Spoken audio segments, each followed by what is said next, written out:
وجاء إخوة يوسف فدخلوا عليه فعرفهم وهم له منكرون ولما جهزهم بجهازهم قال ائتوني بأخ لكم من أبيكم ألا ترون أني أوفي الكيل وأنا خير المنزلين فإن لم تأتوني به فلا كيل لكم عندي ولا تقربون قالوا سنراود عنه أباه وإنا لفاعلون وقال لفتيانه اجعلوا بضاعتهم في رحالهم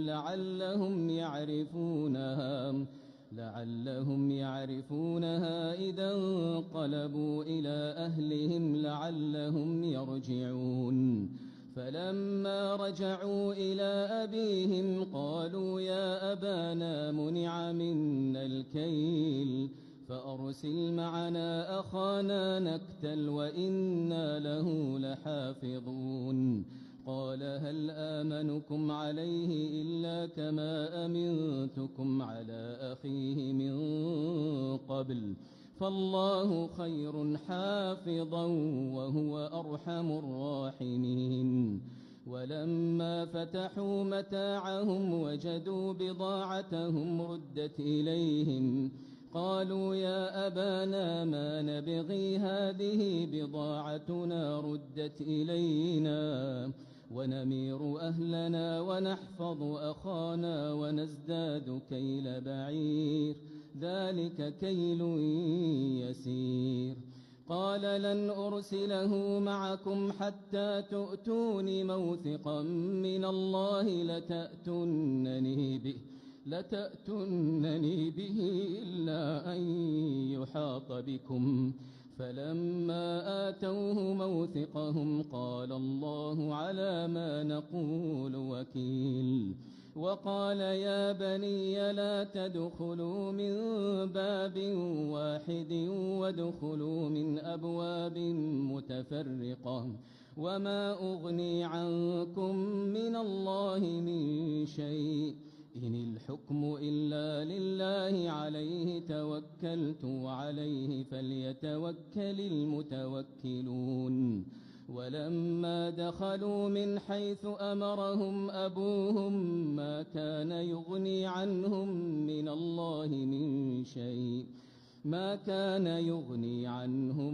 الله من شيء إلا حاجة في نفس يعقوب قضاها وإنه لذو علم لما علمناه ولكن أكثر الناس لا يعلمون ولما دخلوا على يوسف آوى إليه أخاه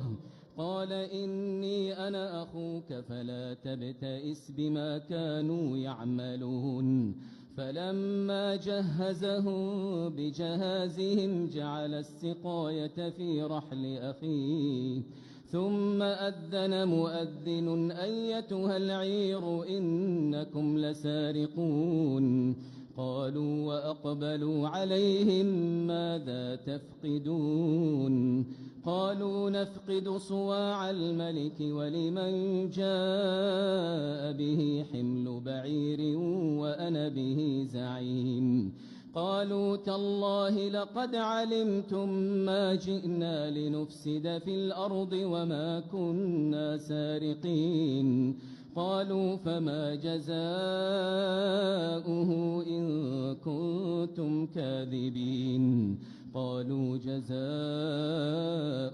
من وجد في رحله فهو جزاؤه كذلك نجزي الظالمين فبدأ بأوعيتهم قبل وعاء أخيه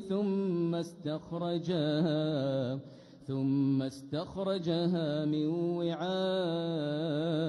أخيه كذلك كدنا ليوسف ما كان ليأخذ أخاه في دين الملك إلا أن يشاء الله نرفع درجات من نشاء وفوق كل ذي علم عليم قالوا إن يسرق فقد سرق أخ له من قبل فأسرها يوسف في نفسه ولم يبدها لهم قال أنتم شر مكانا والله أعلم بما تصفون.